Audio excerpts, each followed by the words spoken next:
नमस्कार साथियों, आपका स्वागत है एक और न्यू कृषि ब्लॉग में।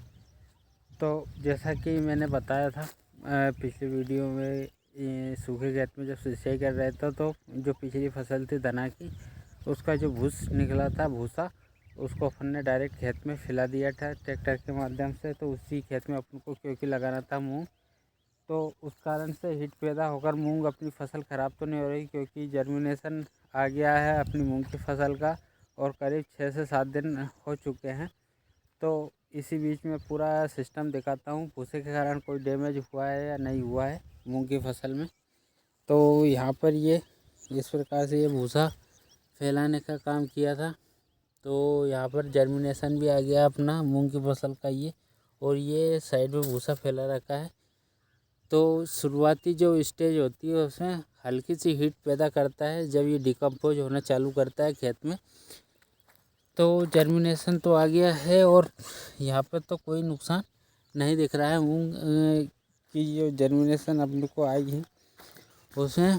ये शुरुआती स्टेज में जब 1 या 2 सिंचाई करते हैं तो यहाँ पर अपन ने इसलिए ही पहले सिंचाई की थी ताकि जो हीट पैदा करे, हीट पहले से ही अपन ने सिंचाई लगा दी थी। तो उस टाइम अपन ने मूंग नहीं डाली थी, सूखे खेत में करने से बाद में डाली और फिर एक और सिंचाई कर दी। तो इस कारण से जो डिकम्पोज होने की प्रक्रिया है वो पहले से स्टार्ट हो चुकी थी।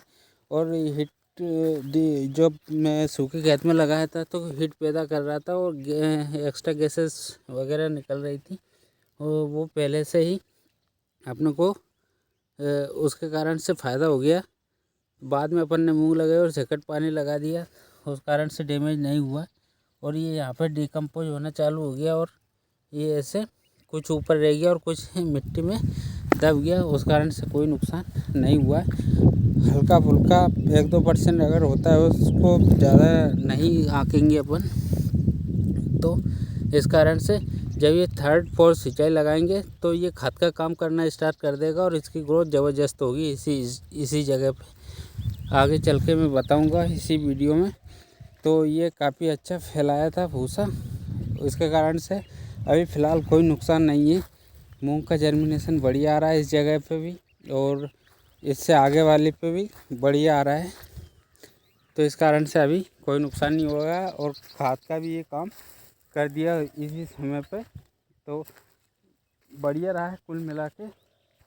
अपना जो फाइनल था डिसीजन के सूखे खेत में फैला के और फिर गीला करो, फिर हगाई करके बढ़िया मिक्सअप करने के बाद में फिर मूंग की बुवाई करो और फिर इसके बाद में सेकंड पानी लगा दो। तो इससे काफ़ी अच्छा रिजल्ट मिला, खाद भी बन गया, मूंग भी गर्मी की फसल की लग गई और इससे उत्पादन भी मिलेगा, खाद भी डिकम्पोज हो जाएगा। तो ये सारा प्रोसेस था खेती करने का गर्मी में मूंग की, और काफ़ी अच्छा जर्मिनेशन रहा। दोनों काम एक साथ निपटा लिए।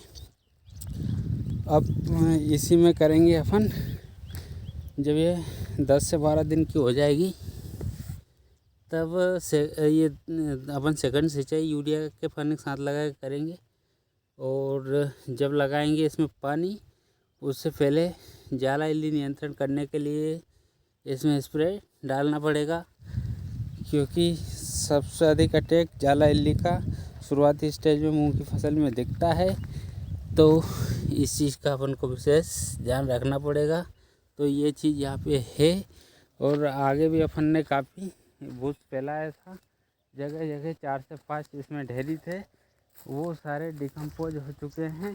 और जैसे जैसे आगे पानी लगाएंगे तो वो आगे अपन को खाद के रूप में अपनी फसल में असर इसका दिखेगा।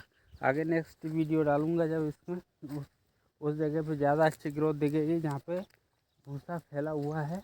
तो ये पूरा पोर्शन है, आगे पोर्शन है, तो लगभग आधा खेत अपन ने इसी प्रकार से कवर कर लिया था। तो यहाँ दोनों काम हो गए, खाद भी बना लिया, मूंग की फसल भी लगा ली, उत्पादन भी मिलेगा, खाद भी डिकम्पोज हो जाएगा।